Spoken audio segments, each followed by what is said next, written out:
Whether your beer is in a bottle, can, or glass, kick back and relax. It's Better on Draft.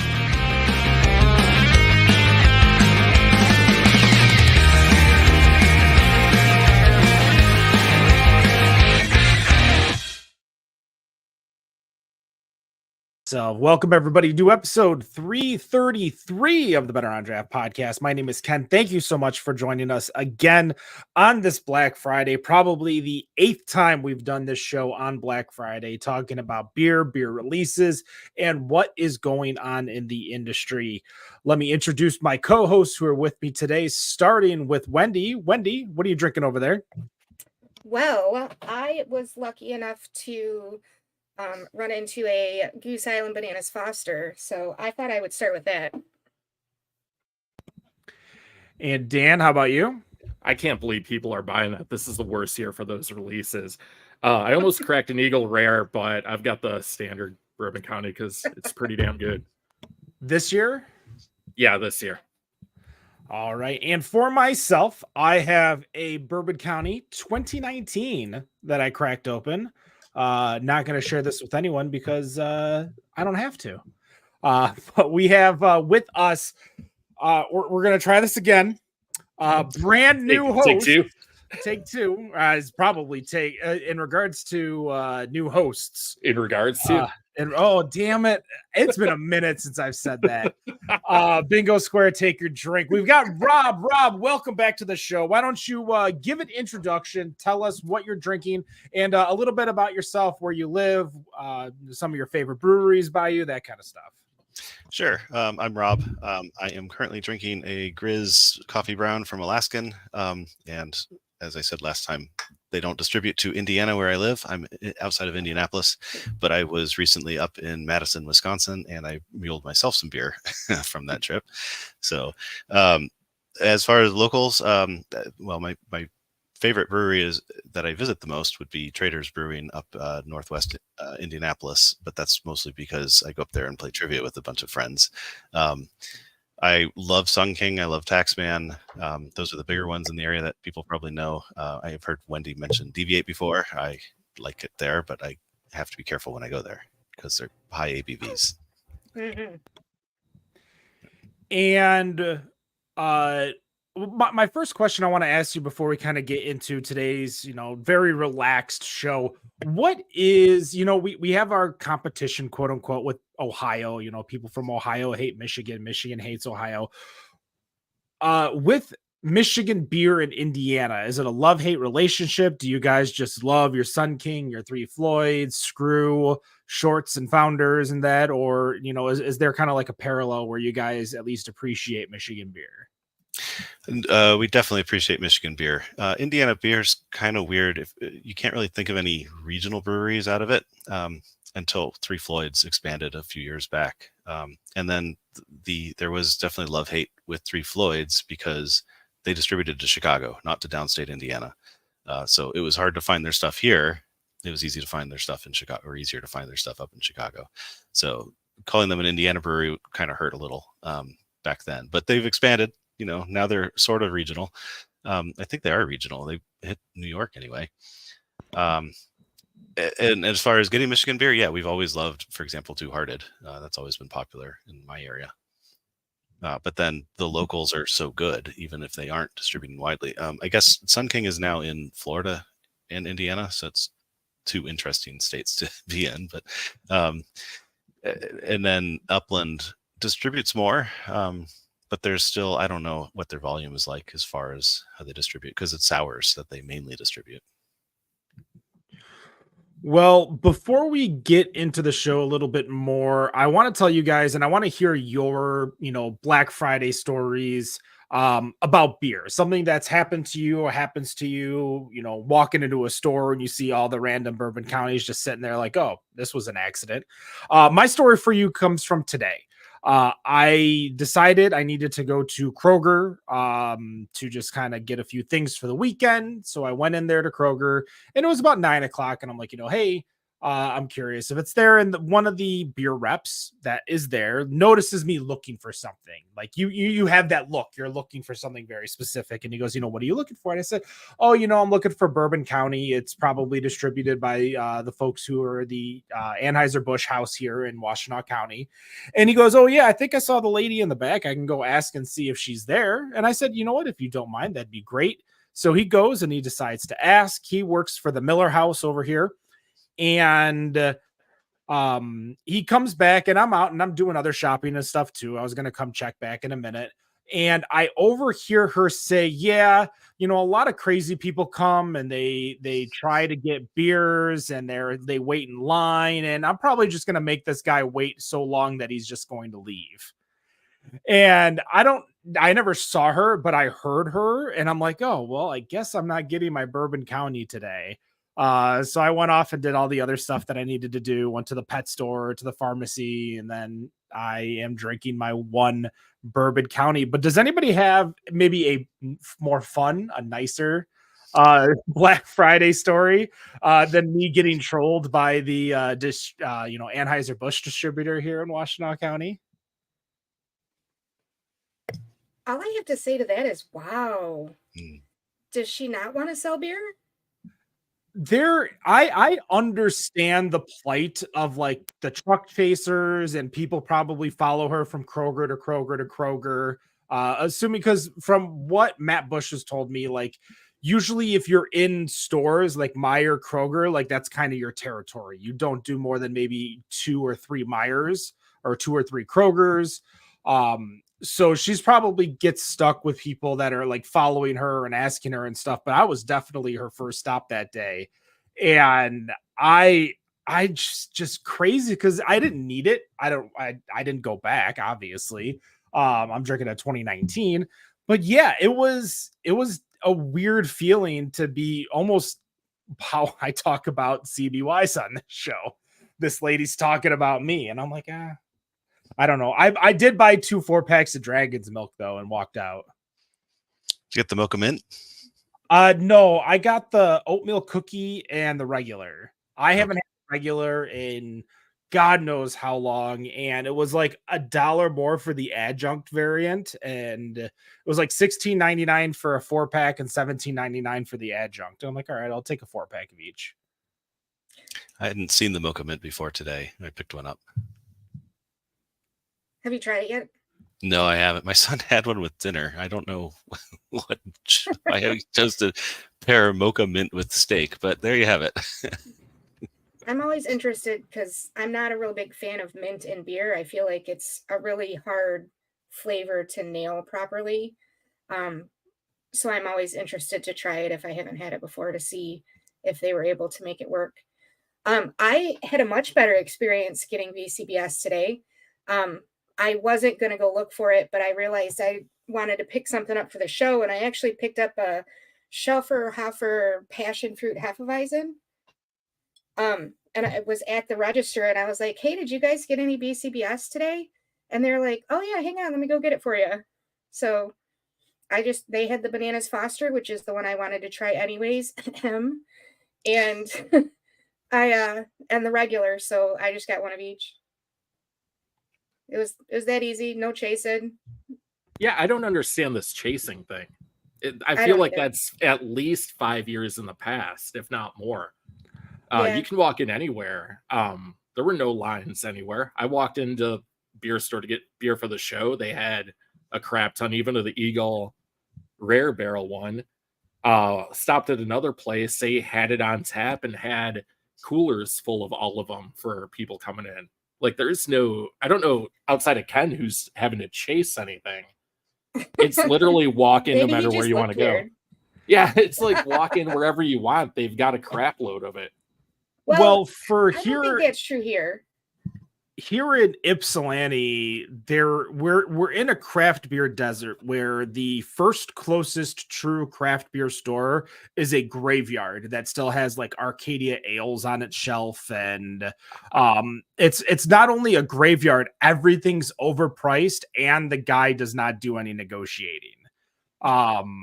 Do you So normally barter when you go into a beer store? when you're selling The bazaar. like 8-year-old porters, it's like the one random liquor store in downtown Ypsilanti, like I'll go in there and I'll be like, hey, these beers might taste like shit, I will buy them for you at a deep discount to get them off your shelves.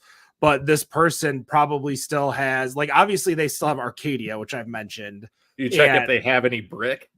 I don't know if I've looked that hard, but I would not be surprised. That's how much of a, I don't want to say it's a ripoff. Yeah, this place is a ripoff. And there's another place just a little bit east of me. And that was the same place. I've told the story where I walked in there. I'm like, oh, they have Bourbon County on the shelf. I'm going to go pick up a bottle. And when I went to check out, it was like $27 for a regular bottle of Bourbon County. And I said, no, thank you. And put it right back. And I've never been in that place again. So we're in a craft beer store desert. The closest place I actually took you, Dan, to Blue Front in Ann Arbor. Oh, I remember that. That's like the truest, closest craft beer store. And then the next one's in Canton. Do you have Total So Wine near you?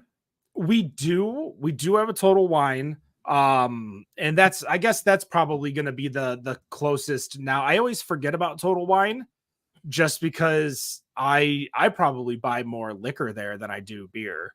Well, Total Wine probably has more Bourbon County that they can even go through in a year. Yeah, They I normally might have so much. I might swing by, but I don't recall ever seeing Bourbon County there. And I've been there before Christmas, but I also haven't looked for it, so I can't really tell you if that's true or not. So we're in this just oasis, but one of my neighbors, You mean desert? deserts, yes, Yeah. desert. One of my neighbors actually is the beer procurement person for a Meyer off of Zeeb, which is in the more west side of Ann Arbor. And she says that at 7 a.m. she'll have a line of about 60 to 70 people every year. What is even happening? So I can't tell you everywhere else. Like Jack on Zatuna just posted, hey, I've got all these bottles. Let's go. Over on his Facebook page, or on the Zatuna Liquor Facebook page, one of our sponsors. Thank you so much. But this is also one of the first years where I talked to former sponsor Ryan over at Three Nicks, and he goes, we didn't even know if we were going to get any allocation this year. So I don't know if I feel like there's a change within how we go about Black Friday for Bourbon County. I don't think it's as bad as it was when we first started 8 years ago, with people literally like sharing their life story on Facebook, saying which stores they got which beers from, and which stores are empty and which ones are filled and which ones are ripoffs. Those days were crazy. But I agree. Yeah, when we first started. I've still seen posts where stores are requiring you to buy other Goose Island products in order to even purchase BCBS. Yeah, what do we get in the IPA?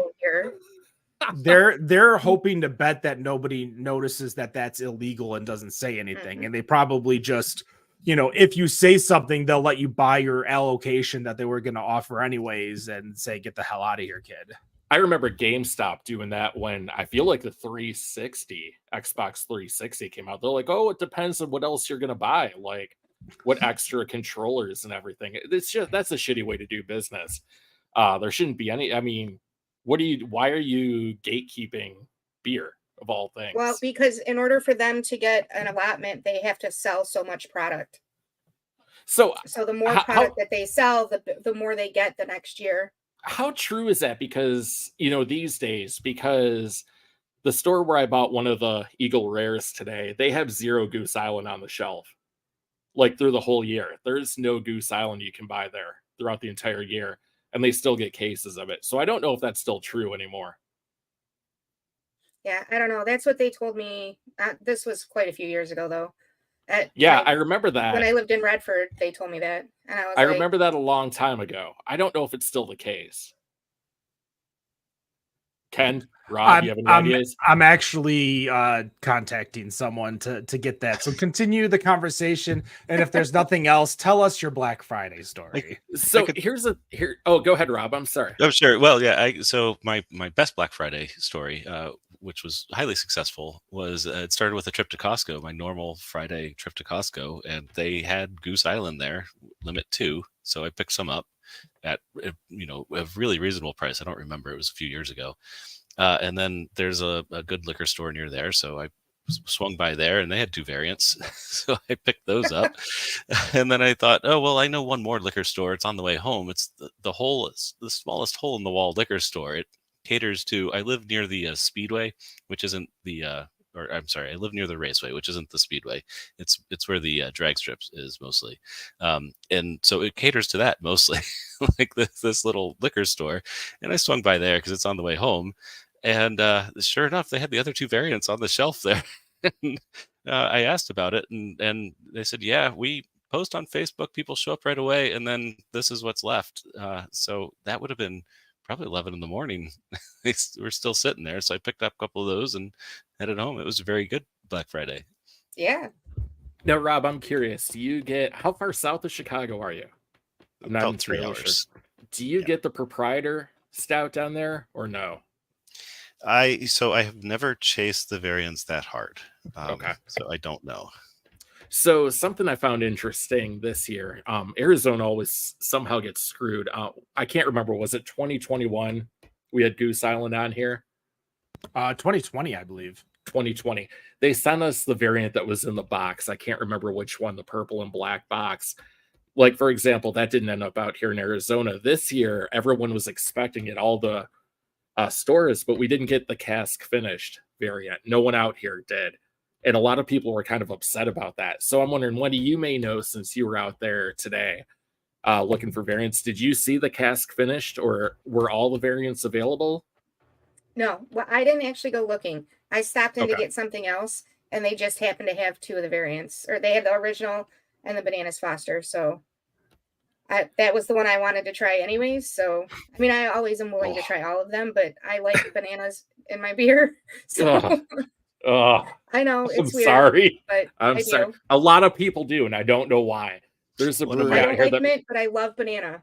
Yeah, Go there's a figure. brewery out here that makes a beer called Bananarchy. It's a barrel-aged banana stout, and people go nuts about it. And I feel like I'm going to throw up in my mouth whenever I hear people talking about it. Like, it doesn't Yeah, I'm make gonna sense need you to to send me. me some of that. I will next time it comes out if you want some. They can it, so Absolutely. I can One of definitely my- do that. One of my beery Discord servers separated into Team Banana versus Team Pickle. So pickle beer. Wait, I like both. Yeah, I know. Yeah, that's So kind of the banana problem, right? pickle beer coming up. It sounds like something Yeah. Drecker would do. Banana pickle sour. I don't know about that. But No, you wouldn't. It's just yeah, everything so you like. I don't all in. understand why I don't like mint in beer though, because I love mint anything else. I love it. Shamrock shakes, junior mints are like my favorite candy. Like, Oh, go Shamrock figure. shakes But are put it in good. beer, and I feel like it tastes like toothpaste. So None of those are carbonated. Did you ever try Mocha Munt from Oddside when they made it years ago? They haven't made it in a while. Yes, that is one of the ones that I did like. I was gonna say that one was very good. So if you, at least you like that. So I'm assuming you don't like Naughty Girl Stout from Right Brain. Nope, Oh, such a good beer. nope. That's None too of the bad. Thin Mint ones. Am I? Is it because the flavor's off? It doesn't actually taste like a Thin Mint. Yeah. Well, for some reason, I feel like when they put peppermint in beer, it usually is too strong of a peppermint flavor, and it tastes like mouthwash to me instead of People put it tastes like they put Listerine in the yeah. in.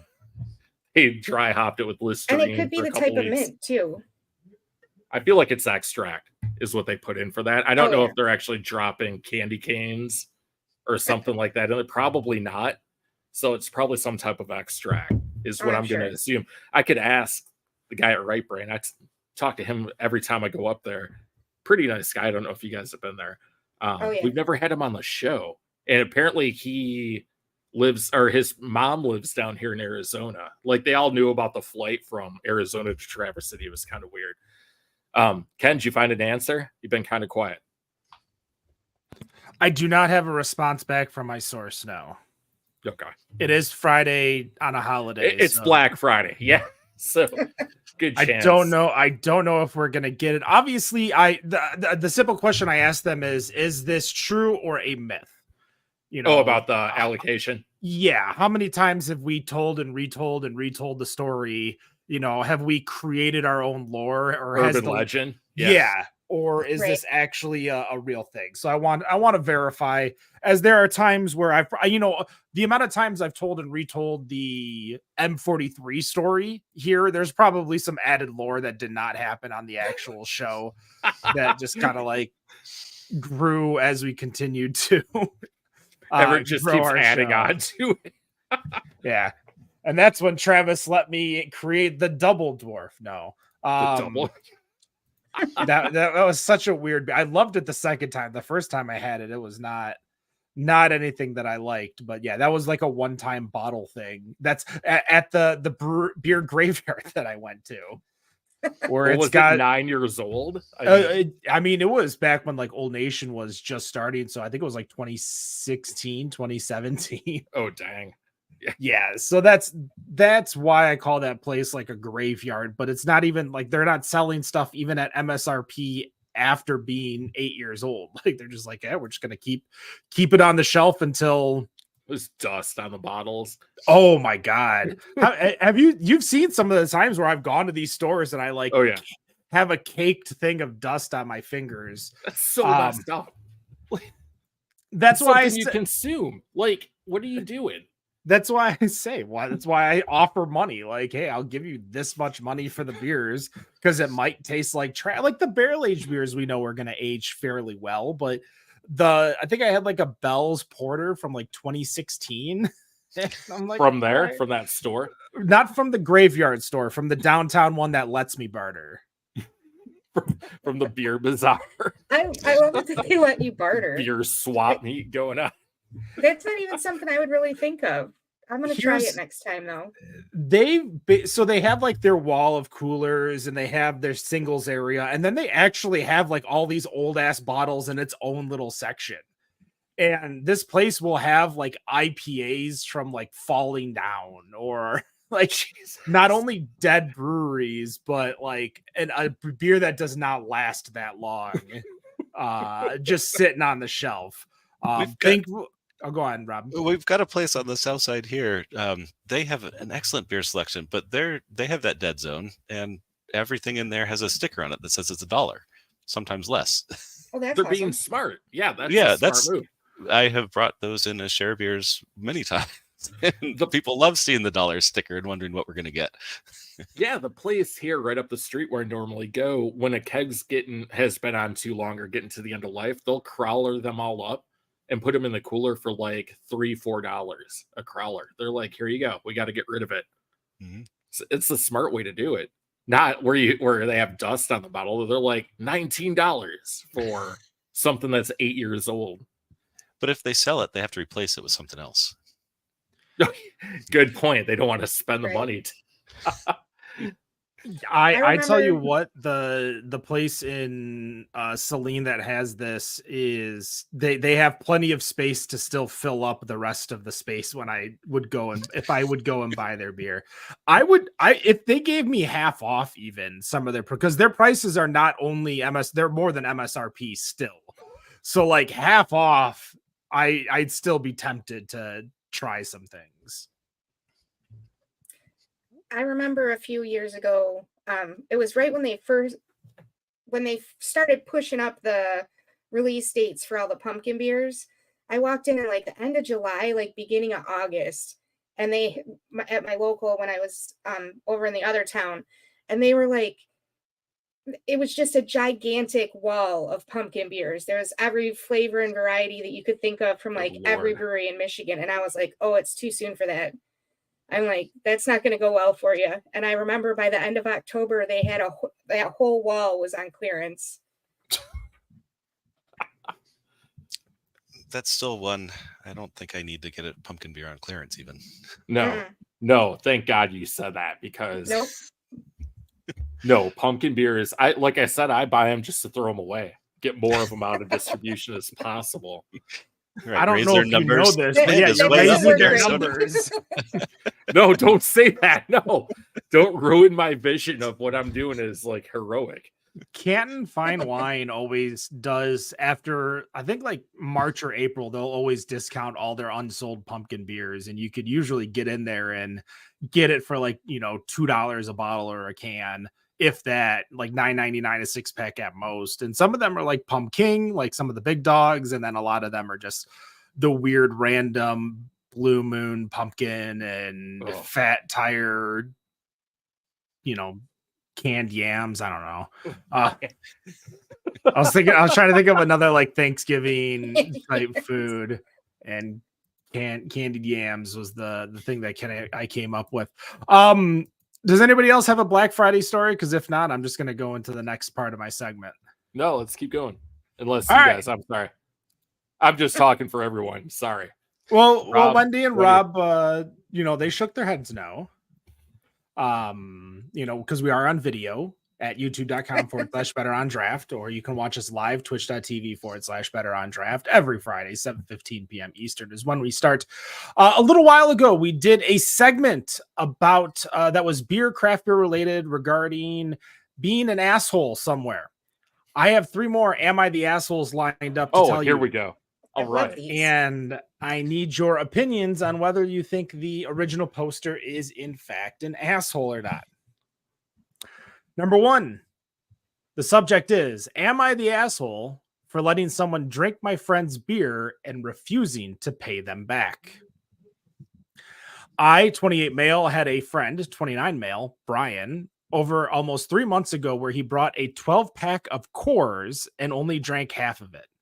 When he left the remaining beers in my fridge, despite me reminding him to grab them. Since then, he's come over twice for little things, and I told him to grab the beers he left, but he didn't.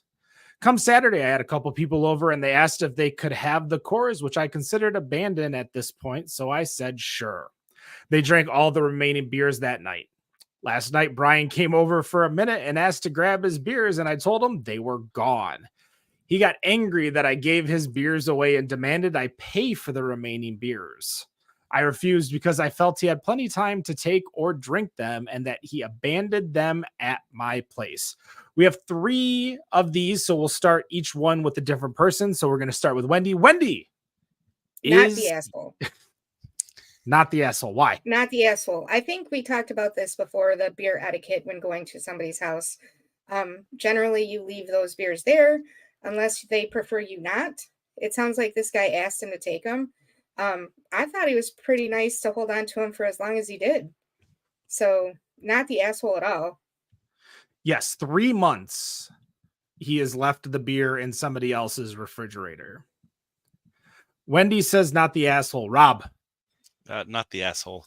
And 3 months in a refrigerator is probably more electricity than it would cost to replace those beers. I would say so myself. Dan. Yeah, so was this Johnny Lawrence? Like getting mad about his Coors? Like, no, I've always assumed, and Ken, I've done this a million times. If I come over and leave beer, that's yours. Like, who's getting mad over some Coors of all things? I would have been like, here's your $7. Like, don't bother coming over again. Like, what the hell is that?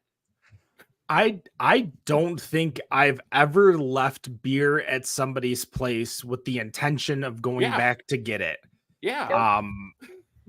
I'm trying to think of any situation. Like, I don't even know, like, a day is considered abandoned in my eyes. Like 24 hours, that beer is mine. And I mean, there are plenty of times where people have just left beer at my house and I didn't even know they left it because it's just in the refrigerator in my basement. And then, oh, hey, somebody else drinks it. I'm like, all right, whatever. Like, that's typical etiquette. Like, Yeah. I think any beer left over becomes community beer. I think that's a fair rule. I agree.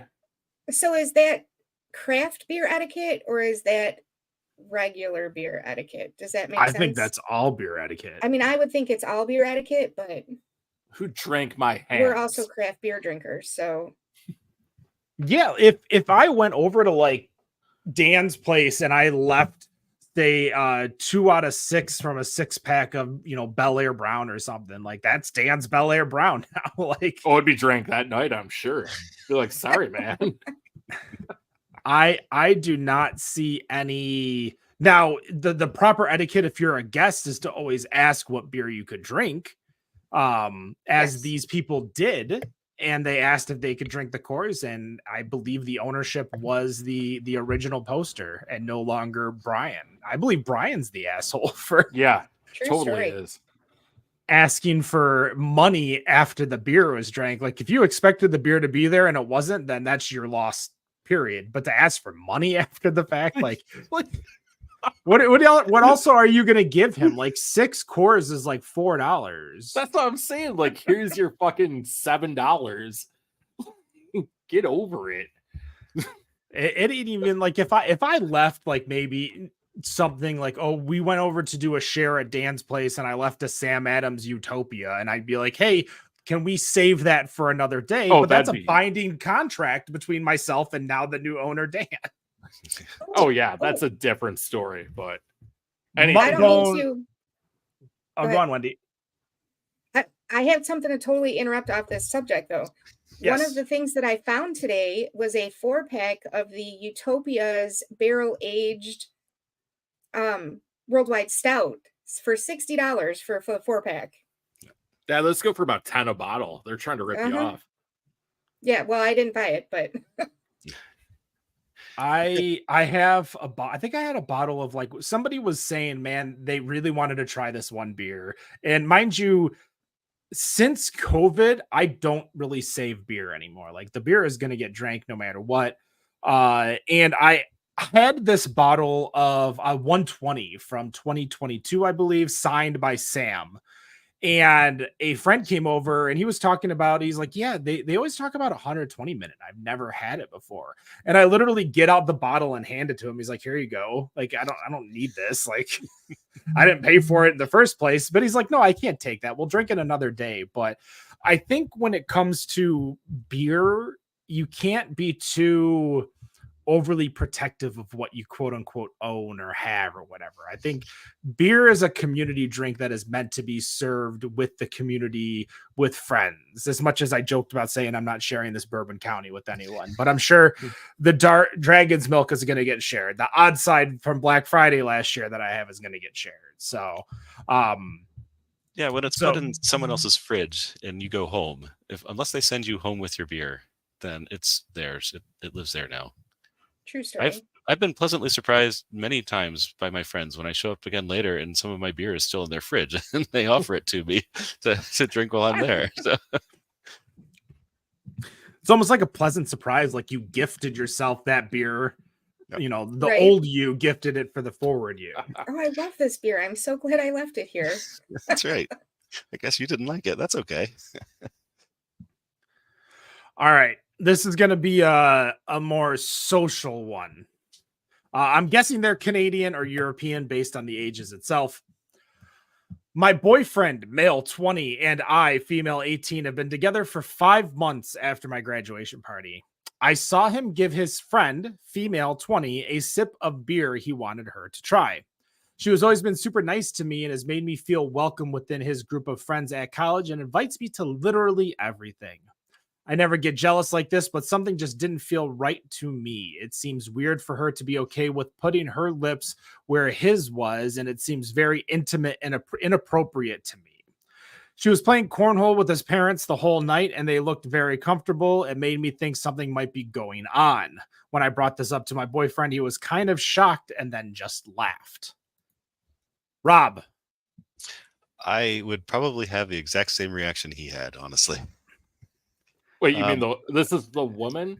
No, So- he so had the to laugh orig- at her when she brought it up. Yeah, the original poster is the female, and he was shocked at her thoughts and Okay. laughed at her thoughts. Oh, gotcha. Okay, got it. So I regularly, so I don't think that he is the asshole. I don't think that she's the asshole either. Like she should definitely make her feelings known, and she did. So that's good. But I regularly go to things with friends. Some of them are of the female persuasion, and we share around like tasters all the time at like I just got Winterfest tickets. That's my other happy Black Friday thing. Winterfest, Indiana. So we're going to be sharing around tasters the whole time we're there. Like, it's just easier than standing in 4 different lines.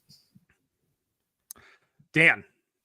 Yeah, I'm sorry, Wendy, but this sums up women, probably not our generation, but this sums up the newer generations in 2023. Like, she's getting jealous over the dumbest shit I've ever heard. Like, especially when he laughs, he's like, are you kidding me? That's the way I'm seeing it, at least I'm perceiving it. So no, she is the asshole. He's not. Like, what are you doing? Basically is what I'm saying. Well, Wendy, the female persuasion, the voice of all women in craft beer, Wendy Taylor. I don't know about that. I would say I don't think that she's an asshole. I do think that it is important for her to say, hey, I'm uncomfortable with this. I think that it was about way more than him sharing his beer with her. The whole conversation about the playing cornhole with his parents type thing, that really lends a little more to why she's feeling this way, as opposed to her drinking from his glass. Like Rob, though, I probably would have laughed too if she'd have said that to me as her friend and pulled me aside and been like, she just drank out of his glass. I would have laughed at her too. I remember a few years ago, we were at Summer Beer Fest, and I had a friend with me who was not a craft beer person. She was volunteering through an organization with me. And after we were done working our shift, we were going to the different tents and stuff. And we were standing in line for something. And the guy behind me had a sample in his hand, and he was like, what are you going to get? And I said, well, I'm trying to decide between this and this. And he's like, oh, well, I think this is really good. And he hands me a sampler, and I tried it, and he gave it back. And I'm like, oh yeah, maybe I will get that one. And I turned around to talk to her, and she goes, do you know him? I'm like, no. Didn't even think about it. Like, somebody gives you a sampler, you try it. Like that. So I would have laughed at her too. But I do think that it's about way more than just that particular portion of the story that she was feeling bad about. Well, yeah, she's insecure, hands down. I mean, was her boyfriend and this girl like touching tongues while they were like trying this sample? Like, well, like I said, though, I think that it was more about the fact that how comfortable she was with his parents, and there was more to it than what she actually told in the story. Yeah, I think it's a little obvious. There's a little bit more underlying issues when it comes to what's going on within that relationship itself. I can't tell you how many times where I could be with, I have one of my best couples friends. Their names are Brock and Courtney. They've been married for a long time. I stood up in Brock's wedding. Like, I've just known them for probably 20 plus years now. And if something were to happen where like Courtney ordered a beer and I said, oh man, I was thinking of getting this. And she would literally just say, here, have a try. Like, she'd literally throw the beer in my face and say, please try this before you want it. So I think when it comes to beer, specifically in the craft beer world, like, you're not getting someone to try a Hamm's or a Milwaukee's Best Ice. Like, these are a little bit more of an investment money wise, and you want to share, just like food, you want to share this experience with other people, as I'm sure he's probably offered his girlfriend, tastes of the beer. I think we've all come to the conclusion that neither are the asshole, but they need to really look into their relationship a little bit more. But again, they're also 19 and 20 or 21. Like, they're young, they're little babies. They don't have a lot of real world experience. We've got at least one more. I pulled up one that might be more Thanksgiving related too, but I want to get this one first. Am I the asshole for making a dad buy me a new beer after his kid kicked mine over? So I, young 20s female, was at a kind of outdoor neighborhood festival a few weeks ago where everyone was mostly sitting on the grass in groups. I sat down with a full cup of beer and a small circle of friends when a young child, maybe 6, ran through the middle of the circle and kicked over my full beer. I was nice about it and was like, it's okay, but would you mind buying me another one since it was full? The dad was reluctant and seemed pissy at me for asking, but I got up and was basically like, okay, let's go. The bar was like 7 yards away. He still seemed really annoyed with me, so I am wondering if I was in the wrong. I am a student, so a $7 beer is expensive for me, and I had been drinking a tiny bit before this, so I'm sure my judgment wasn't all there. Too long didn't read. Kid kicked over my drink, so I asked his dad to buy me another one. It looks like we have a little bit more context. Copied from a comment, someone asked if I was sure the dad was mad at me and not just his kid. I asked him to pay for it, and he kind of brushed me off and then started walking away back to sit next to his wife. So I followed him and was like, hey, sorry, but do you mind getting me another one? And he begrudgingly got up and went to the bar, and he was just kind of giving me dirty looks, but I was just like, whatever at that point. I was nice the whole time, though. I am 23 and kind of small. I wish. So I wasn't being like in his face or intimidating or anything. Is she the asshole? Dan, we start with you. So am I assuming this is a place like Pine Knob sitting on the lawn? I'm thinking That is it's more safe. like a small little park event. Like maybe they have like a beer garden or something like that, or a tent. Like, I don't know if you ever knew, but the DeQuinder Cut opened up like a nice little bar and area, and there's kids that are there and adults and stuff that you can go hang out, chill, and drink a beer. So I think it's more of a public setting that just has a beer license nearby. Okay, so if I'm in an all ages place, I'm sitting on the grass, that beer is in my hand. Kids are running around, kids are close by, they could possibly, because they don't know better, are going to run through and knock your beer over. That's a fact of life. How I would handle it, because I've had beer knocked out of my hands a million times. If they don't offer, I'm just going to be like, whatever, I'll just go get another one. Being 23 and a $7 beer, no, the risks if you're sitting on the ground. That's just my opinion. But if you're sitting there and not holding on to it, so it's totally possible it could even fall over sitting on the grass. I mean, are you going to get the lawn to pay for your beer if that happens? So it can happen. I don't know. She might be over exaggerating about what his reactions were, but the fact he did it, you can't get too mad. He went and did it for her, so no, she's the asshole, I think. All right, Wendy. Absolutely not. Bullshit. I call bullshit on that right now. This goes back to being in control of your kids when you're out in public. Even if you're in a public place, your kids shouldn't be running around like animals so that they can knock shit over like that. It's just not, no. She was sitting with a group of people. He apologized to her for it happening, so he knows that his kid did it. Don't make her feel bad because you have to buy a fucking beer that your kid knocked over. Absolutely not. She is not the asshole. Rob, I guess you're the deciding factor here. So I'm with Wendy. I'm kind of proud of her for standing up to him and, making him buy the beer. It's honestly something he should have offered anyway.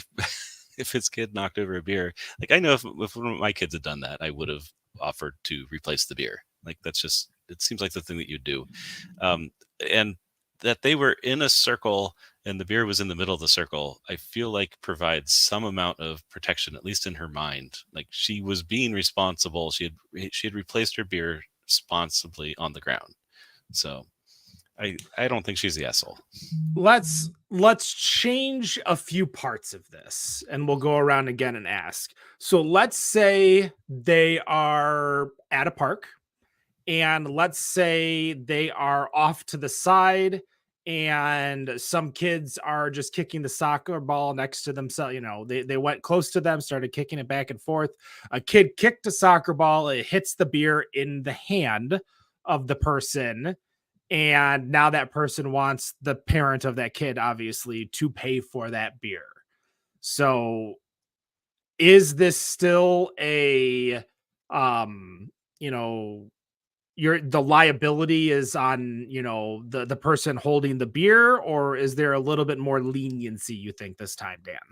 No, it's still on you. You're in public, shit happens. Especially if you're in a park where soccer balls or cricket balls or rugby balls are getting thrown around. That's life. If you're gonna be somewhere where that can happen, I mean, you're taking that risk. It's just a thing. What park are you in where the 3 balls that are getting thrown are soccer, cricket, and rugby? I mean, maybe not the same park. Not in the US. No, I mean, there's cricket parks here. There's rugby. There's maybe not all the same place. Maybe not all the same place, but if you're in a park where some type of sport like that's happening, where a ball is going around, you're taking the risk. Plain and simple. There are other places to go. Wendy and Rob, are you still on team beer holder as not the asshole? That one I would agree. That's an accident. Okay. That's a kid running in between people that they don't know. That's not an accident. That's you not taking care of your kids. People playing with a ball and having that come over. That's an accident. That I would get. A kid running through the circle. There's some intent there. Right. But a kid kicking a ball. Well, some kids are better at controlling the ball when they kick it than others. Right. Wait, are we putting intent on a, like, say, like a 6-year-old? Yeah, they could have intent. Now, I would say if it was me running through, it'd be intent. Kind of like if we go back to the blind refs Halloween party. But I don't know if there's intent on a 6-year-old or like an 8-year-old running through a circle. When if it's a circle of people, it sounds like they don't know the people. Like that's right. If you don't know the people, some group that they're not part of, and they just ran through the middle of it. There's something not right about that needs to be addressed. Okay, that's fair. Agreed. We are going to go through one more, but I do have a response. Usually, so regarding the Bourbon County allocation, that is what I'm talking about. Okay. It was usually top craft accounts where we knew it would sell.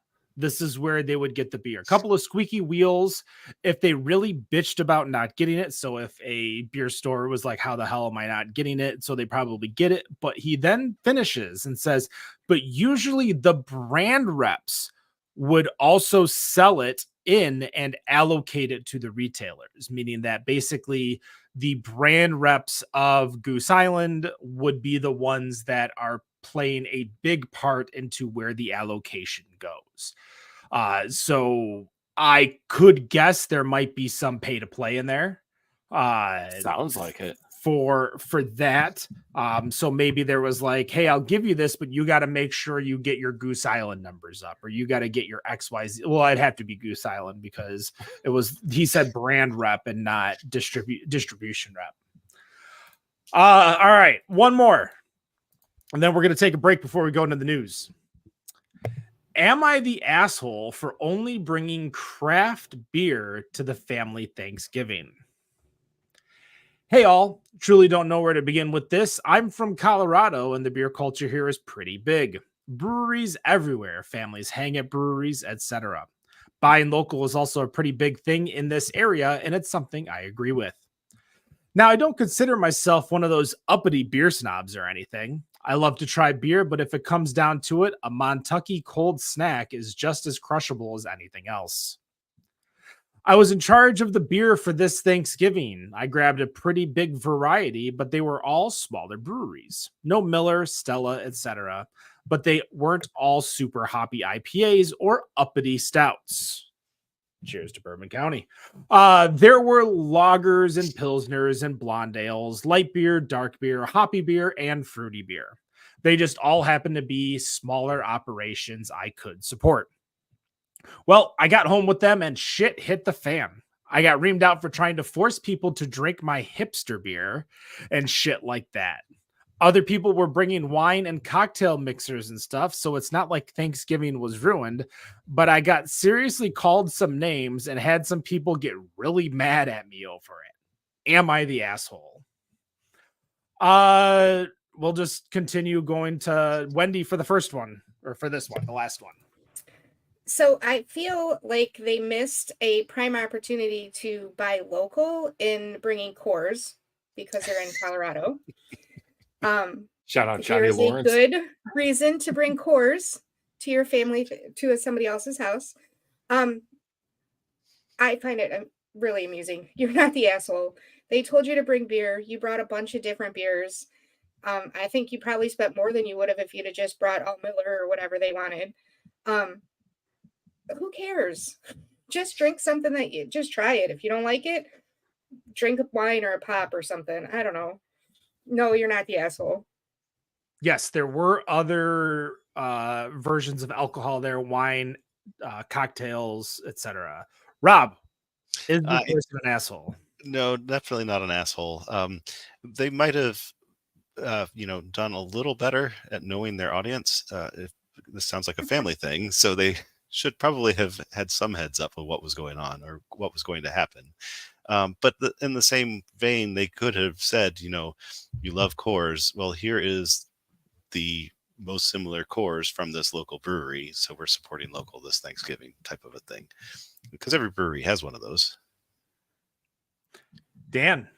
Well, yeah, wasn't it Cellarman's that used to make the beer similar to PBR because they were playing to the audience? Yes, like something Thrasher or Trasher, or I think they had both of them. I don't remember what both of them were, but as long as you bought towards the style of your family that they know, like that that they like, I don't think you're doing anything wrong. If you brought, just because we keep talking about it, cases of Goose Island BCBS, that's fucked up. But if you're bringing styles of beer you think people will drink, there's nothing wrong with that. Before our family's matriarch passed away and everyone kind of splintered off into their own family holiday Christmas parties and stuff, all the adult children were just responsible for bringing their own beer. That was just the rule. You brought your own shit and that was it. You didn't bring anything else. So this guy had the opportunity to bring beer. It doesn't sound like he was given any rules and regulations as to what beer to bring. I agree. Knowing your audience is kind of half the battle, but I don't think he also expected to be, lit up verbally for bringing that's totally screwed up beer like that. There is such an easy rectifiable way to respond to that and be like, all right, can you go to Walmart and buy a 24 of Miller Lite so Grandma Sally can drink her, have her high lifetime or whatever. Not only is this so over the top, because they went and bought a very big charcuterie of beer, a variety pack, and you can resolve the issue by going to 7-Eleven. He probably spent more than the people who provided the turkey. Oh, I'm sure. For sure. Yeah, I think this person, I think everybody else is the asshole here. And I think this is, if you guys do Reddit at all, this would definitely fall in the choosing beggars category of someone who is not only upset at the beer that's free to them, but what beer they're getting because it's not their local Silver Bullet. All right. That is episode 333, the Black Friday episode. If you are listening live, we will be back at 8:20 p.m. If you are listening via the podcast, the news segment will be released on Monday, the 27th, I believe is the date. We appreciate you listening. Stay tuned. And no matter what you think of your beer, we think it's better on draft. Have a good night. Cheers. The city, trouble in my mind. I'm way too young and pretty for things to be unkind. Time is all we have now, so let's make something while we can. I'm headed for the city to make me start again. conversation now and then. Gotta go, gotta get it. Don't make things go south, baby. Oh, oh, oh, oh, oh, oh, oh, oh, oh, oh, yeah. Oh, oh, oh, oh, oh, oh, oh, oh. I'm headed for the city. See what I can unwind. Always gotta start it to dictate, make it in this life. Time is all we have now, so let's make something while we can. I'm headed for the city to make me start again. Conversation now and then. Gotta go, gotta get it. Don't make things go south, baby. Oh, oh, oh, oh, oh, oh, oh, oh, oh, oh, yeah. Oh, oh, oh, oh, oh, oh, oh,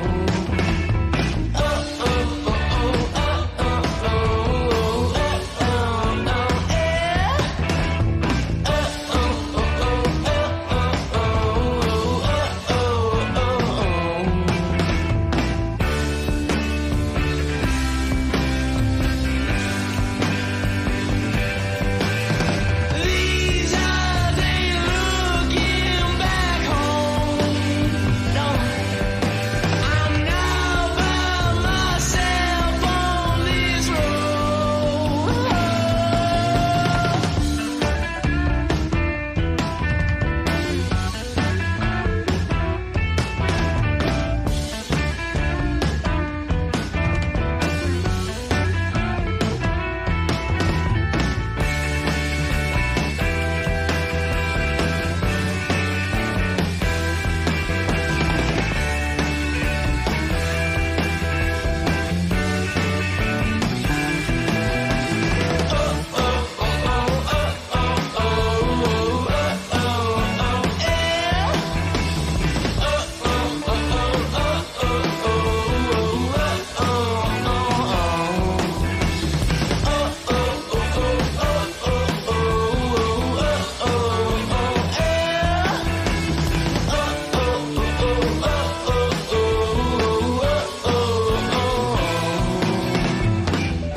People say you get too woken.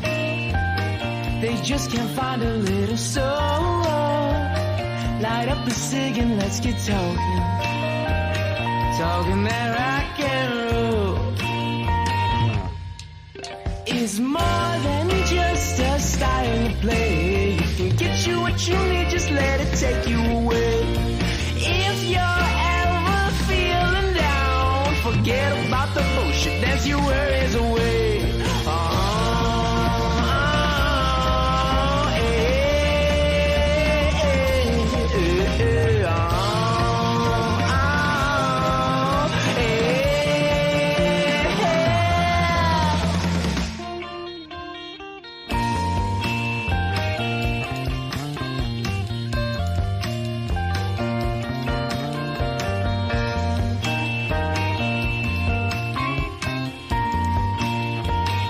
People say you get too woken.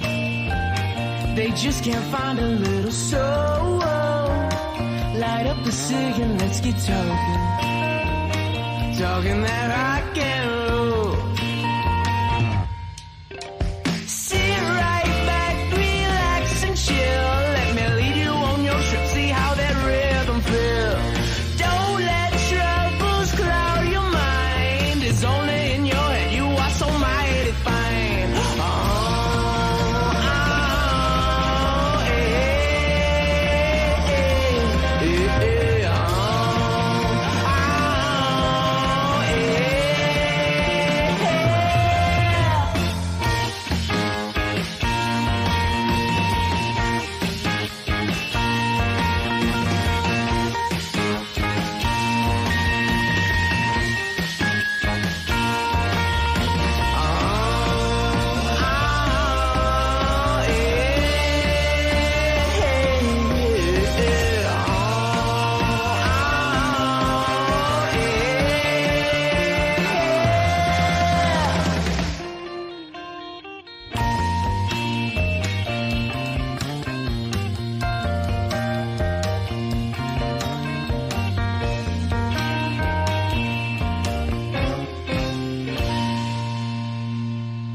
place where the monkeys swing. Screaming, yelling out, can't buy a thing. It's magical, so magical. I know a place where the elephants swim. Their great big trunks just peeking through the brim. It's magical, so magical. Ha ha.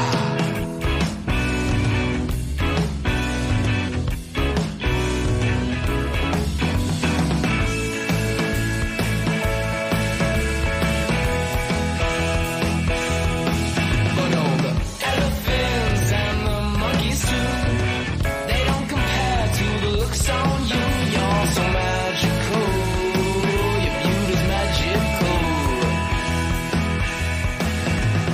I know a place where the bluebirds sing. Beautiful melodies coming through the trees. It's magical, so magical. I know a place where the lions dwell, get cuddled up and cozy as well. It's magic.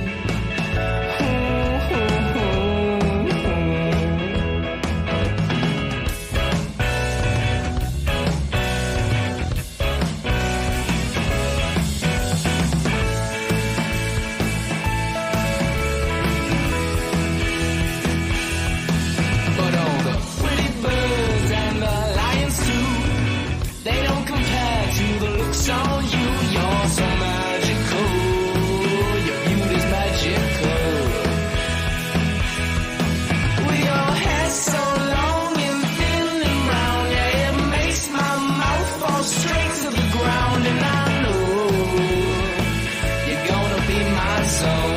Yeah, yeah. With your voice so clean and soft but loud, yeah, it makes my head just spin right around. And I know you're gonna be my girl.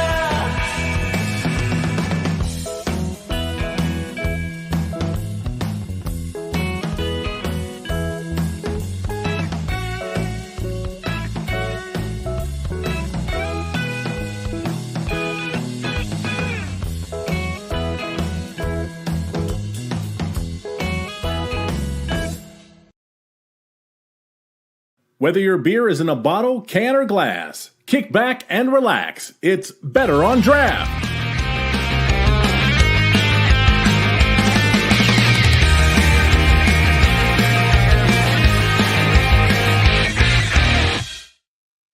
Welcome, everybody, to the news segment, November 24th, 2023. My name is Ken. Thank you so much for joining us on this beautiful Black Friday evening.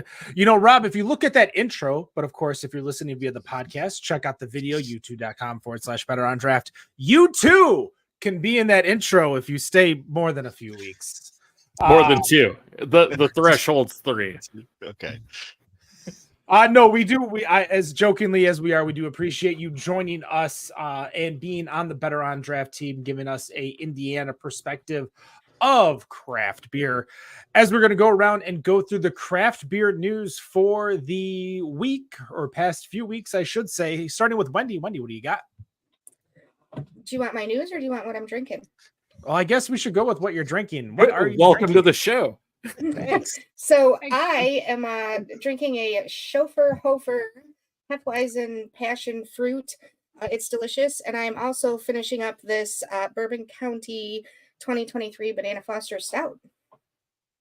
Well, I guess we should find out what everybody else is drinking. Rob, what do you got? I am now drinking the barrel-aged blackout stout from Great Lakes Brewing that I was very excited to see in my store today. Ooh. Great interview with Great Lakes Brewing last week. Go check out the podcast and listen to that episode. Dan, what are you drinking? Yeah, I got my hands slapped over that one. Finishing up the BCBS that I had here. And then I'm going to switch over, if you've never had it, the Speedway Stout, the Affogato edition, which I know a lot of people think Speedway Stout is bitter. This one takes the bitterness away. So definitely worth checking out. Since AleSmith has really gotten into Michigan, I still haven't gotten a chance to buy it. I blame it on the fact that I live in a craft beer desert, as we have talked about over the last episode. I am still drinking my 2019 Bourbon County brand stout. This 23 ounce, I think, bottle is enough for one day. I think for sure 14.7% ABV, so nothing under 10, which is the original rule of Better on Draft. Really? Let's try this again. Wendy, what do you want to talk about today? Well, I Okay, found Cody an Rhodes. article that talks about Utah's first annual Utah Pint Day. Apparently, beer makers across the state will be offering special promotions and deals, as well as a commemorative pint glass, which the pint glass does look pretty cool. I would want to buy it. But this all coincides with the Brewers Association's Small Brewery Sunday. One of the brewers was actually quoted as saying, "Salt Lake has one of the coolest brewing scenes in the country right now." He said, "Everybody has their own niche. Everybody's making really good beer. But the best part about Utah's beer scene is we haven't had a beer scene for so long. Now that we do, it's really great that we appreciate each other." So I just thought it was really cool. I wanted to talk about it because we have talked about some of the strict laws that they have in Utah about beer. So the fact that they're pushing their breweries now, I think is a really awesome thing. And I'm wondering, is this like the type of promotion that you guys would get behind and want to go and visit them because they were doing it? I mean, Dan, you love. Yeah, I was going to say, beer. let me start this. I have a love and hate relationship with Salt Lake City. You know, being out here, fortunately enough, I can go there pretty frequently if I want to. Wendy, I haven't read the article, so I haven't pulled it up. Are they changing the law about only being able to pour out a draft 5% and lower? It does not mention that. It just talks Nope. about the fact that they're having specials on their beers. Yeah, well, God bless the LDS. So, you know, the biggest brewery out of there is Epic. You know, Big Bad Baptist is an amazing beer. It's also the only brewery where they have to pour every single beer out of a bottle because they can't have it on draft. There are some amazing breweries that are creative out there because of that law. For example, Grid City does their beer in 3 ways. They do it on traditional draft, they do it on nitro, and they do it on cask. But if you go to anything above that, it's still coming out of a bottle. Because of this, I'm not going to say whatever, there's stupid laws. It's amazing they're doing that. Salt Lake City really does have a good craft beer scene, but the LDS is still ruining that state. And I shouldn't say ruining, hindering a lot of businesses that could really grow because of their laws. Rob, what do you think? Well, Utah is one of the states I haven't been to. I've been to a lot of the states, except I've been through the airport, but I haven't stepped out of the airport there. This doesn't make me want to go there necessarily specifically for it. It's still a state I kind of want to get to anyway. I think it's a cool idea, and if the Brewers Guild is getting together statewide to do something like this, then it seems like they might be getting enough pull to maybe get some of those laws changed that would make it a more interesting beer tourism destination, perhaps. I think it's a cool idea. And then I love these Brewers Guilds when they do stuff together and put together things like this. So I think it's a good idea. I think it'd be fun, but it's not going to get me out there specifically for it. Ken, what It's about worth visiting. Sorry. Yeah, Rob, the state's worth visiting. 100%. Sorry. Go ahead, Ken. I mean, I'm a little bit more with Rob here. I think there are plenty of spots that I want to go before Utah comes on my list to go. If I were to maybe make a trip with other intentions, maybe if I wanted to go skiing out there, I know that Utah has a lot of skiing out there. Sure, I could figure out a reason, but I really haven't had a chance to go to Chicago since Chicago's explosion in craft beer way past like just Malt Row. Like I haven't been able to check that out yet. I would love to get back for a second time and actually check out Asheville a little bit more. I would love to like there's all these other cities and states. Like I want to go to Kentucky and go to like, bourbon and tours and do that, shtick over there. I went to Nashville and didn't get a chance to hit one brewery in Nashville. Like I want to go back to Nashville.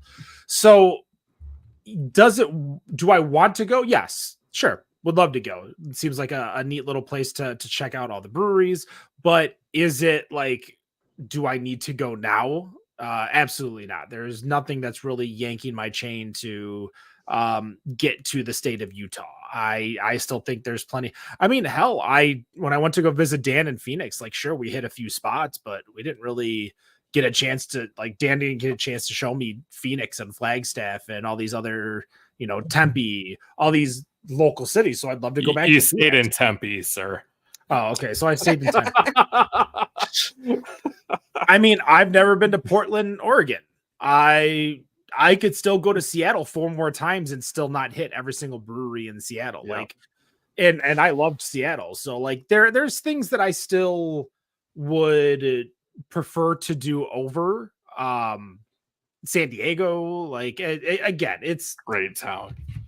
do I want to go? Sure. Would love to check it out. Would love to check the beer out. Do I have to go? Need to go? Absolutely not. Sorry, Utah. So I'm actually planning a trip. Sorry, you broke up there on me. Oh, that's fine. I just said unless Karl Malone and John Stockton are out there. Famous. I mean, the two I roads don't know who those cross. people are. I mean, Karl Malone and like John Stockton Way and Karl Malone Boulevard. I mean, Is that still an don't know who actual those thing? people are. yeah. They're basketball players from the 90s that were very, very good. One of the best two combos Okay. ever. Yeah. So I'm actually planning a trip to Alabama. I just found out that I'm going to be out of classes a week early, and we're going to stop at like half the cities you just mentioned, Ken. Graham and I are going to go brewery hopping on the way down to visit my parents. What Alabama cities, Ken, did you just mention? She said on the way. On the way Nashville. to Oh. Alabama, I, I'm going to stop in Louisville. I'm going to stop in Nashville. oh, okay. Sorry. So I'm like, what Alabama? Like Auburn? So before we move on to the next topic, though, I am curious, Dan, when you were in Utah, were you there for beer or were you there for something else and just happened to get to try all the beer? I was there for both. I was there for it was my birthday weekend back in May, birthday week. So I was there for both. Okay. Of course, plan on going to Epic. That was the big one where, like I mentioned, they can keg their beer, but they can't sell their beer, at least in state. Went to Grid City, went to a bunch, but the whole rule there about they're called high point beers. So anything above 5% is high point. And then I learned about something, and we've talked about this before. They used to have what was called the Zion Curtain. There was a point that's gone now, but to pour a beer and make a drink, it couldn't be seen in public because they couldn't have kids seeing you pour that drink, mix that drink or pour that beer. So they had to have a wall that they could make it behind. Like the LDS ruins that town. That city is amazing. I hope all of you get to go there if all three of you haven't. But the church ruins it. It's really kind of sad. It is on my list, actually. It's worth it. Even without all the crap. Just remember the DUI limit is significantly lower than it is everywhere else. Well, usually when I'm on vacation, I'm Ubering or taxiing it somewhere Yeah, anyways. Perfect. If you're driving All right, down, Ken.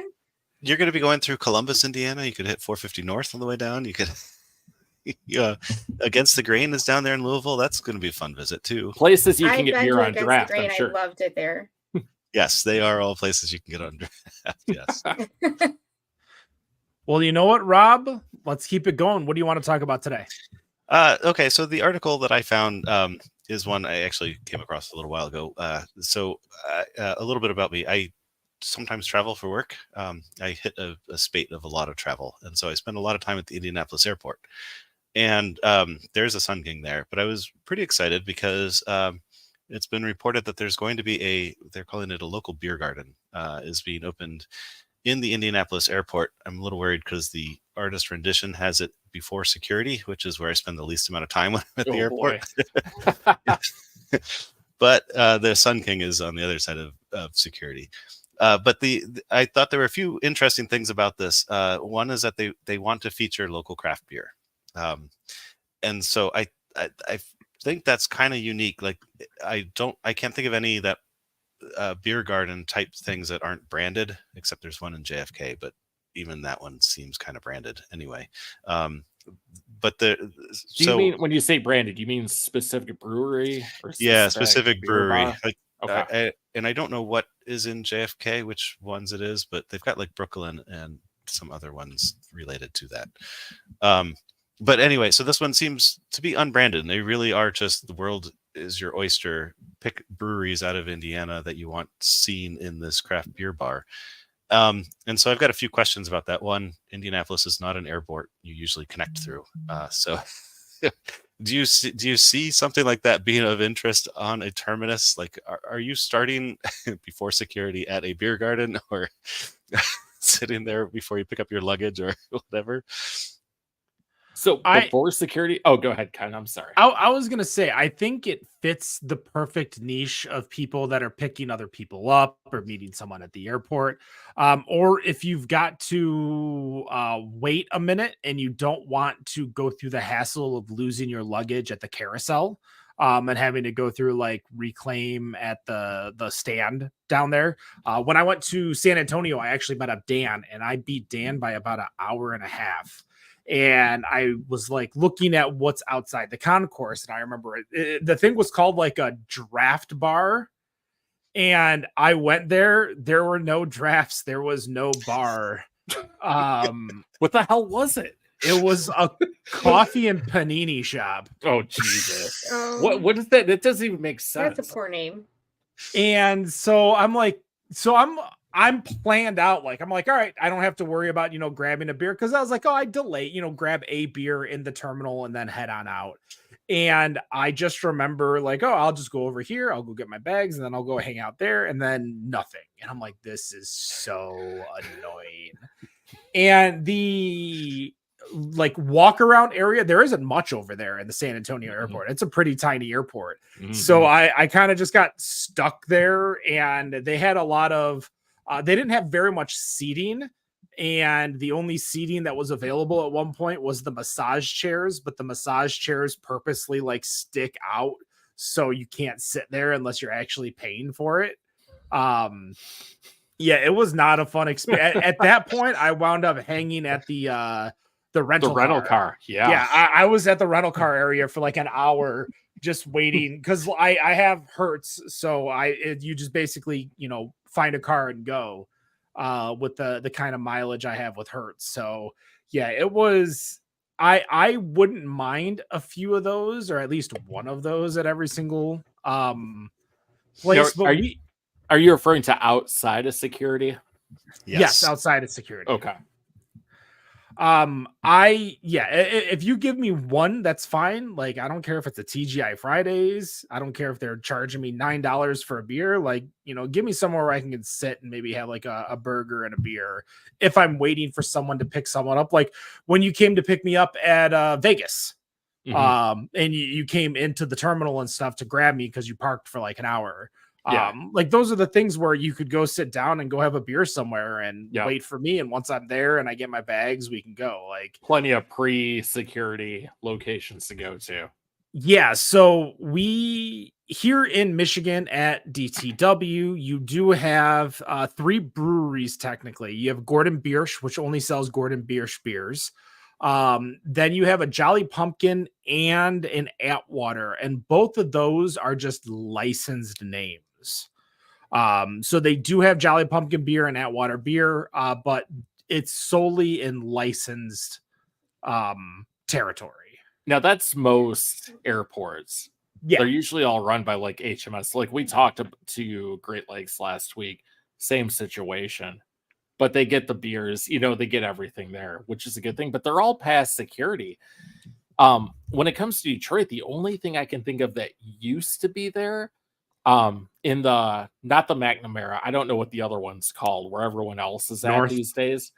North Terminal, thank you. there used to be a bar called Legends down by Baggage Claim, and they were open till 2 a.m. It's something else now, so I don't know what it is, but that used to be the place to go if you were waiting for someone.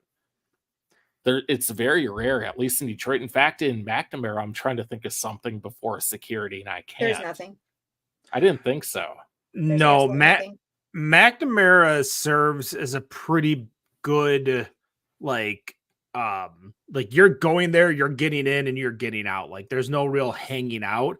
But I think, if I'm not mistaken, I think the Delta inside the hotel has a bar. But can you get to that Yes. pre-security? Okay. Because you have to can- go through security through the hotel to get into the airport. Which is Okay. a sweet spot if you're in a hurry, because sometimes they'll have it open and nobody knows about it, so they don't go there a whole lot. We've gone through there a couple times when there was a really long line. Delta in the McNamara terminal down at the far end, the opposite side of Gordon Biersch, also now has, I don't know if it's the Atwater Beer Garden or if it's just the Detroit Beer Garden. It's But the they Detroit. are- The Atwater venue is an actual bar, grill, restaurant, Right. whole kit and caboodle. I think Jolly Pumpkins at McNamara, or the Atwater's non-Delta- in North. Atwater's for sure. in North, so Jolly Pumpkins at McNamara. All I know Um, is that the only ones I get to go to are the Beer Garden and Gordon Biersch, because my flights, whenever I leave or arrive, are always the farthest from security as possible.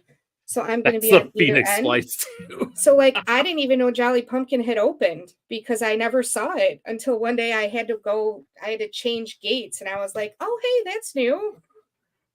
What's nice, I think, when do you fly Delta too?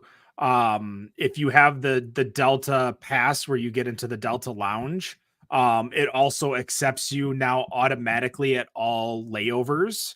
You don't have to pay an extra fee to go in somewhere if you already paid or you entered somewhere else. Nice. So when we flew out to New Mexico, we wound up skipping the lounge in Detroit and going to the lounge in LA because that's where our layover was, and our layover was a decent chunk. So it was great to get in there, but it was just annoying because I knew like so let me rephrase that. On the way there, we paid for both because then I realized you had to pay for both. And then on the way back, we just did. Well, there was no lounge in New Mexico, so we just paid for the one in LA. 3 flights a day go to fucking New Mexico. I left my Better on Draft hat there in August at Delta in Detroit because I'm just drinking my beers, doing my thing, playing my game on my Steam Deck, and I look at my watch and I don't think anything of it, and then like 2 minutes later it clicks what time it is, and I'm like shit, and I just beeline out. I left my charger, I left my hat. Good job. And I didn't realize it until after I got home. I didn't realize I lost my hat until I was like all the way there, stayed in Dallas for 7 days, and then came home. And then I'm like, oh shit, I think I left my hat there. I just didn't think I brought it because I rarely wear a hat these days unless I'm going outside. But since I was in Dallas, I'm like, I should probably bring a hat for the heat and everything. And yeah. I was excited that Detroit Lounge lets you pour your own beers, and they had local taps on with the Delta Lounge and what is that, Concourse A, I guess. The Is main- it like You can pour your own beers there? I could when I was there, yeah. At one of them. is Yeah. it like the one with I- the fob? The you go up main to? one in the middle of the monorail line. No, this is the one of the Delta lounges, not a pay to play lounge. Oh, gotcha. Okay. So the Just food's stroll free, the up booze and- is free. Yeah. Yeah, I didn't notice that. I've never been to the non-main one. That's when you like walk down the TSA stairs right to your left. I've always Um, transited through, so I don't know. You know, I there's don't know one the right to front your part. right too. Is there really? Yes. I know 'cause- there's one on the monorail, I think all the way to the right, all the way down Yeah. at the end. I think that's no, the one that Rob's talking about. I'm talking right in the main entrance area, right in the center. You could either go straight and go down the tunnel, or you could stare at the fountains out there, or you can go to the lounge. There's a lounge right there.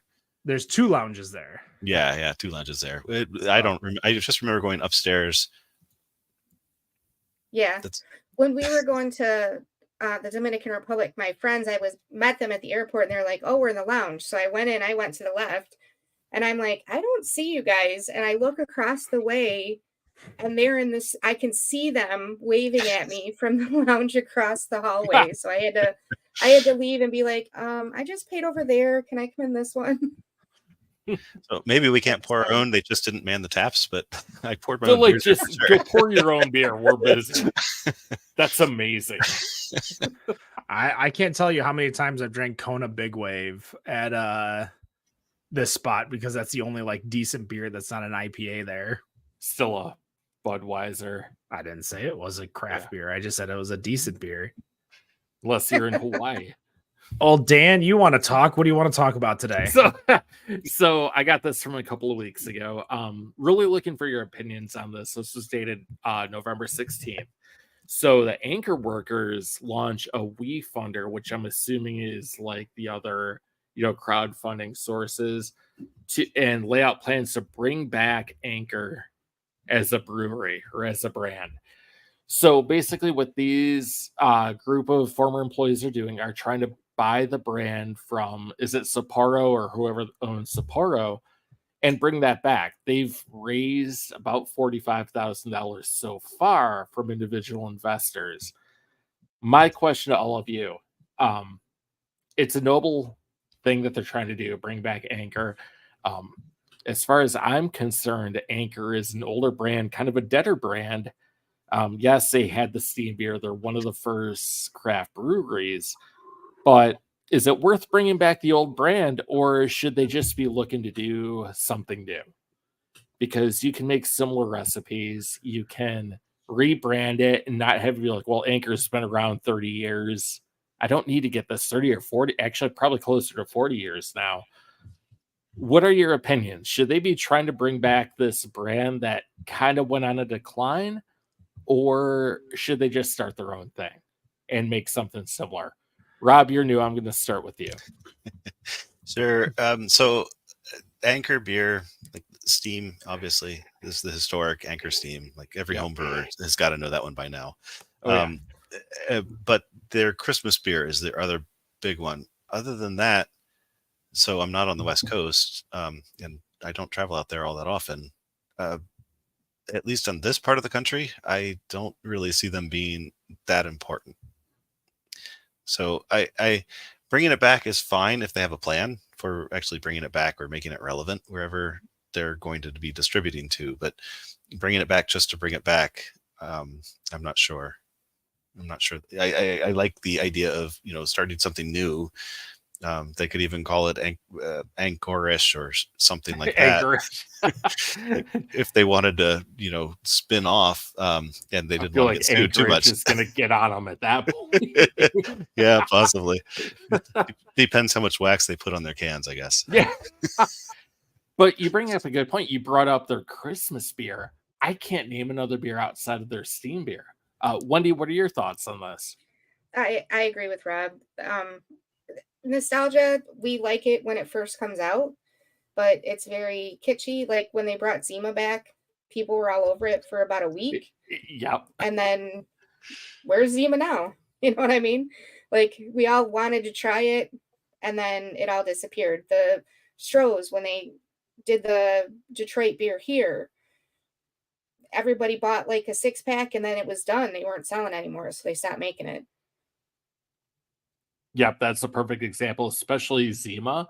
People are like, oh, they're bringing it back because they remember 2000, 2001 when that was readily available. And there's so many better options when it comes to that style of like malt beverage. Ken, I want to hear your thoughts on this. I love the fact that they tried, but I believe the WeFunder has proven that even nostalgia, nobody cares enough. I think they just need to let it die. If they want to start their own brewery and do their own thing, that's great. More power to them.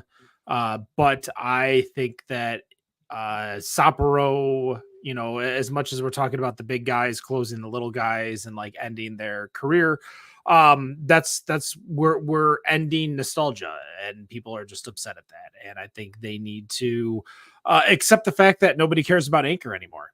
And it's a hard pill to swallow for a lot of people who love Anchor Steam. Anchor Steam was a great beer.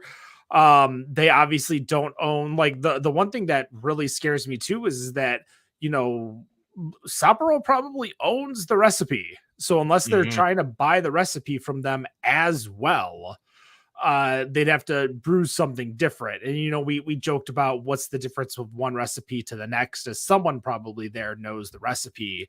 I just accept the fact that you tried, you thought it would work, and it didn't. And that's okay. Like, just, it's time to move on, as we all have with Anchor. It's so curt and so blunt, but it's just, it needed to be said. You're absolutely right, because we've talked about it before. When's the last time y'all went out and bought an Anchor beer, or even saw it on draft anywhere? It's just kind of an afterthought. How many times have we bought, like, be honest, how many times have you bought one of those types of beers without relation to this show? Talk about like Anchor Steam. Anchor Steam, Killian's, Blue Moon, Shiner, when Shiner came onto our show, Shiner after they came onto our show. Like, we have a love for these brands, but one, they're not Michigan, so, or Indiana, Rob, or Arizona, Dan. Yeah. Like, we don't go towards those brands anymore. Three Floyds hit Michigan. Now that we can get it anytime, we don't care. Kind of like how we talked about Great Lakes Brewing and how, like, entering these markets and how people, like, you know, will start buying it and then stop. When we were talking about Holy Moses, like, Holy Moses, everyone clamored for it to come back, and it came back and nobody gave two shits. Yeah, even fair. Me, and I love Holy Moses. Yes, we were drinking that driving back from SmackDown at one point. Like, these are the kinds of things that, you know, I think Wendy said it best. Craft beer fans are not loyal, except they are only loyal to craft beer. Yeah. And that is what it is. Like, there's plenty of other beers, even by where Anchor was brewing, that people are going to go drink. And if they're not drinking those, they're going to go drink something else. Like, yeah, it sucks. It sucks. Like, we might see it when Bell's or Founders or some of these Atwater, hell, some of these breweries are just like, it's not worth it to make this beer anymore. We're not making money. It's time to go. Yeah, Rob. Bell's, I will still reach for Two Hearted. I will still choose Two Hearted from the shelf when it shows up. And when Double Two Hearted is out, I love that they actually distribute that now. I will pick that up every single time. I do love that beer. So, dare I say, sorry, I'll let you talk in a minute, Dan. Yeah. Dare I say that, like, Bell's is almost an extension of Indiana at this point, like Kalamazoo? Like, it's close enough. You've had it for long enough that it is a beer of your liking. But when we had, like, Great Lakes on last week, and he talked about how, like, Yuengling entered Ohio, and then nobody gave two shits about Yuengling entering Ohio. Yeah. Go on, Dan. Oh, geez, I lost my train. Oh, here we go. So when do you all think that'll happen to Sierra Nevada? Because I feel like it's going to come. So I disagree. I think Sierra Nevada, because Anchor Steam sold Anchor Steam. What does Sierra Nevada sell? Hazy things or little things, like that entire thread and chain. It's what saved Fat Tire, or not Fat Tire, New Belgium.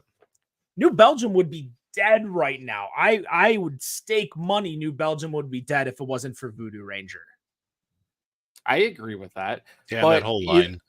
Eventually, the owner of Sierra Nevada is going to retire. It's got to come eventually. I was about to say Rex Grossman, but it's Ken Grossman, not the quarterback. But yeah, Ken Grossman's going to retire eventually. What happens when that actually happens?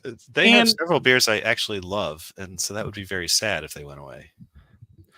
But you can also name more than one Sierra Nevada beer. Yes. That was a non-pale ale. Celebration? Yeah, which is on shelves, and I was very excited to see it again. I was going to say Norwal, but I mean, Or Bigfoot. Yeah, Bigfoot. But can most people name that beer or those beers? I think, Sierra Nevada Pale and Torpedo are going to keep them going, but I think the Little Things series, in 1 year, I would put money on Little Things being a brand bigger than Pale Ale. Really? Okay. Oh, for sure. I think it will overtake as the want for fruity, flavorful, little bitter, little pine, but not overbearing beers, just like Voodoo Ranger did. I mean, how many different Voodoo makes Rangers sense. are there? Oh, like 5 or 6. Yeah. You know who was ahead of their game? Sculpin, Ballast Point. Oh, yeah. Yeah. Habanero Sculpin. They were so far ahead of this IPA variant craze that they were good enough that they sold to Kings and Convex. No, they sold to Constellation, and then sold to Kings and Convicts for $1 billion. Yeah. Yeah, like they made out like they were ahead. They understood what was going on. Now with Sierra Nevada, like they've got that. With Bell's is even tiptoeing it with all the two-hearted variants: light-hearted, two-hearted, black-hearted, double-hearted, Cold-hearted. Cold. Is that a thing, or did you make it up? That is a thing. I love the cap on that one. Because cold IPA needs to be a thing. Is that like a Elton John or whatever? A Foreigner. Wait, no, that's Hot Blooded. I think Sweetwater has got the line on it too, but all of theirs is around their 420 strain that is very pot-like, and I don't actually 420 strain. Yeah. Yeah, so I think Sierra, again, what happens when these breweries, I think Sierra Nevada could sell to a co-op or get money backed for a co-op when Ken Grossman decides to retire. Bell's, I think, could have easily done it. That's a Michigan thing. If you wanted to start a co-op, a union, and have purchased Bell's, but I think Larry just, we don't know what kind of rapport and relationships all these older guys have with some of these bigger brands. So in my mind, I think it would have worked. I think Bell's could have easily been a co-op, stayed employee, been employee owned, and worked fine. But again, New Belgium was employee owned, and they sold as an employee owned organization to Lion. Yeah, Kieran. So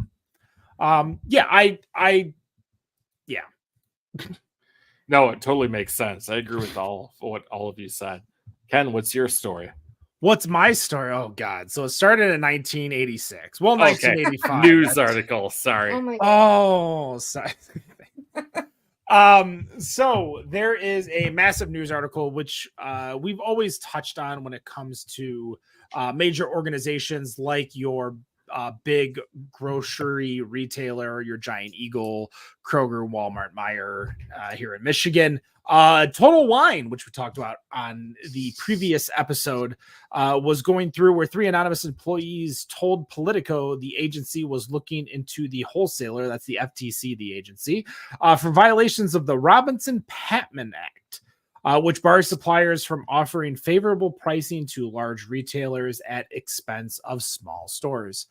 Now, the industry of alcohol, beer, and wine here in Michigan, at least, obviously it's different for some other states, but in Michigan, it's protected by the 3-tier system. As much as we hate the 3-tier system and a lot of the things that happen, the 3-tier system protects the ability for a lot of small businesses to stay in business and not get bullied out by the ability to undercut, undersell, by larger brands like your Total Wine, Meijer, Kroger, etc. So these businesses like Zatouna Liquor in Rochester Hills, they have a minimum price for all of their liquor, period, meaning that their liquor cannot go below a certain price.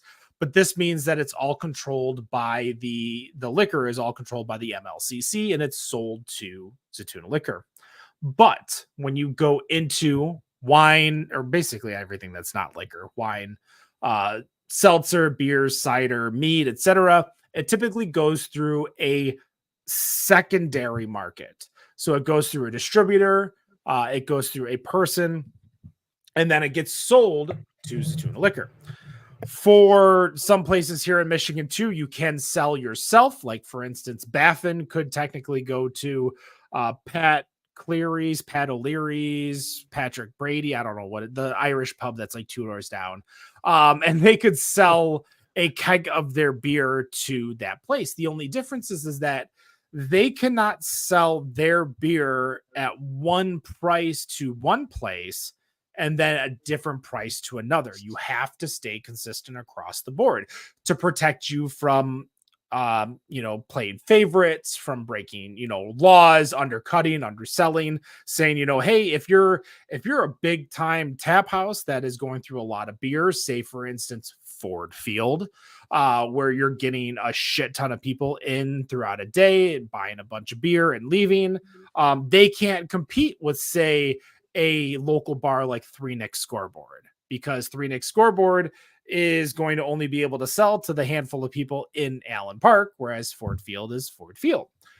So you have to sell it to these places at the same price. Well, the FTC is investigating with the Total Wine because they believe that people were selling to Total Wine at an undercut price, a lower price, because Total Wine can buy in bulk, can buy in a lot. My question to you is that, and this is more of a, this, I don't think this will get political, but I think it'll get policy. Do you believe in your heart that a free market alcohol market would still allow for small businesses here in Michigan to survive, where wine, breweries, distributors can sell at whatever price to whatever person for whatever amount, can offer large purchase discounts like they do in other businesses? Do you think this could exist in this state? And you know what, Rob? Picking on you, the new guy. I already know. I usually go to Dan first, but I want to hear, especially for these kind of, for this kind of question. Oh, for sure. But Rob, do you believe a free market in alcohol could exist? Why or why not? Wow. So if we're talking totally free, then yes, but it would be so easy for the big boys to play what would be considered unfair in today's, non-free market, to squeeze everybody out. And they already do that. The big boys buy basically shelf space in all the liquor stores, and so the little guys can't be in the liquor stores so much. So that's already happening. It happens with the tap handles. It's so. If it went to totally free, yeah, I don't see any reason why some large conglomerate wouldn't just buy all the tap handles in the liquor stores in a town, like Coke being in Atlanta. Don't you think, though, that the free market, especially as we talked about buying local, like the Am I the Asshole from our previous episode, where people, the free market would fix it because people would clamor for those alternatives? The people who can't be arsed, they would just go to whatever's local, and they wouldn't care. The people who care about the locals and keeping it nearby, sure, I would still be going to Trader's Brewing. I like their beer. I go up there for trivia. I go up there some other times too, but they make good beer. I would still go there. They only carry their own beer. That's all they have on tap. They would probably still be in business just for me. But yeah, it's so the locals would still be around, and I love that idea, but they're not. Traders doesn't distribute, as far as I know. I don't think they have any other taps. They might have some like across the street, but that's all I would know about. Now, these industries, these breweries, and we're talking the big ones. We're talking, Anheuser-Busch, Molson Coors, Constellation, Diageo, could easily purchase all the tap handles to where now you can get, because traders can self-distro probably, unless they're a brew pub, self-distro to the local Buffalo Wild Wings or to the local bar, restaurant, TGI Fridays, etc. These breweries could potentially force them out, saying you will not have our beer next to their beer. And is your choice now you have to get all traders beer, or are you going to make sure you have Miller Lite? Because just like the Am I at the Asshole, these folks wanted their goddamn Miller Lite, Aunt Sally. Yeah, that's exactly what I think would happen. Is all the bars that are just catering to people who want alcohol, they're going to be served by the big vendors, and only the little breweries that are hosting their own taps that's the only place you can get non-big vendor beer. Wendy, what do you think? So I think in a perfect world we could make it work, but it's not a perfect world at all. I remember when I was I chaired a haunted house back in the day, a lot of years ago, and I couldn't put a flyer up for coupons for this haunted house in any of the stores in my city because there was a large haunted house in Ypsilanti that paid people to not put any other advertisements for haunted houses up if they were able to put theirs in there. So it's that type of thing that I think we would see. The party stores, the local bars, those would be the ones that you would be susceptible to finding we couldn't get shelf space there, or we couldn't get tap handles. But I don't think it would change as much for our local breweries because we're still supporting them. Craft beer people want to support the people in their neighborhood. They don't want necessarily to, just like we were talking about earlier with once a beer gets here, we want it for like a week and then we're like, okay, next thing, like we're loyal to those around us, but we're not going to those bars anyways. We're going to the bars where we can get the stuff we want.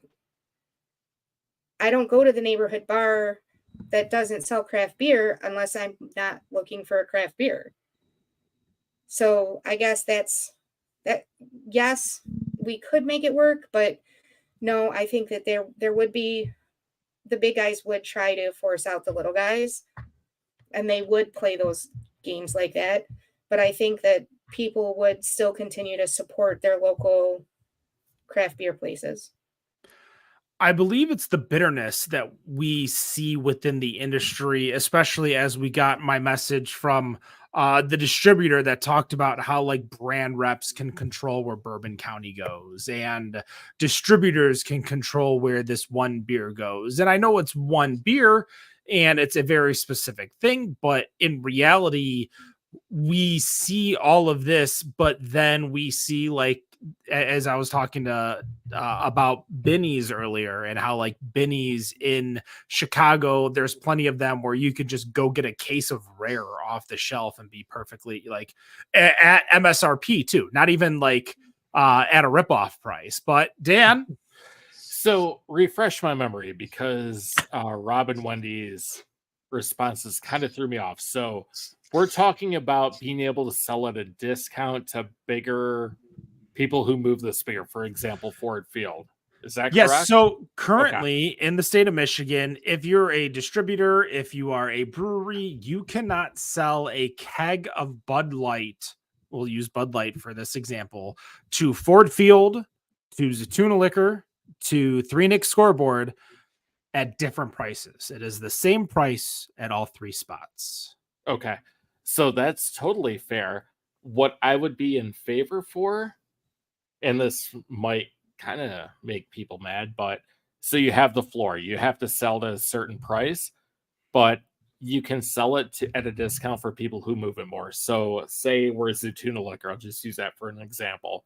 You sell it for that price, but you can sell to Ford Field at a discount, because when it comes to the end of the day, Ford Field sells beer on 1 day a week for 17 weeks. So 8 or 9 weeks throughout the year.